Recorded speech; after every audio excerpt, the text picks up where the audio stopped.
اب وہ فتویٰ دیتے ہیں حضور کے مزار اقدس کی زیارت کی نیت کے سفر کو بھی معاذ اللہ جائز نہیں سمجھتے.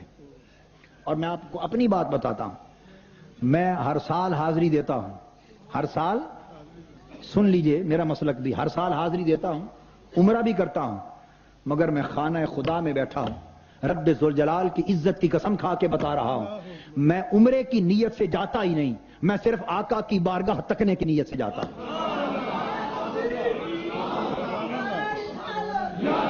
میں مقصود سفر وہاں جانا فقط حضور کی حاضری سمجھتا ہوں، اور عمرہ سمجھتا ہوں حضور کے صدقے ضمناً ہو گئے.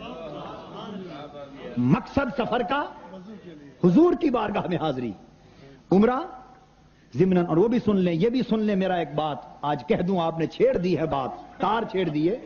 میں قسم کھا کر کہہ سکتا ہوں کہ میں نے کبھی عمرہ بھی اپنی طرف سے نہیں کیا، اپنے نامہ اعمال کے لیے. جو عمرہ کیا حضور کی طرف سے، حضور کے لیے کیا. اور اس سے اگلی بھی سن لیں، میں نے حج بھی کیا.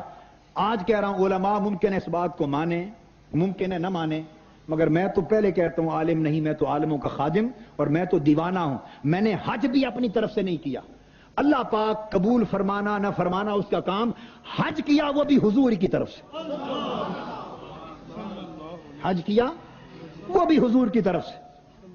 ہمارا تو حج بھی وہی، ہمارا کعبہ بھی وہی، ایمان بھی وہی.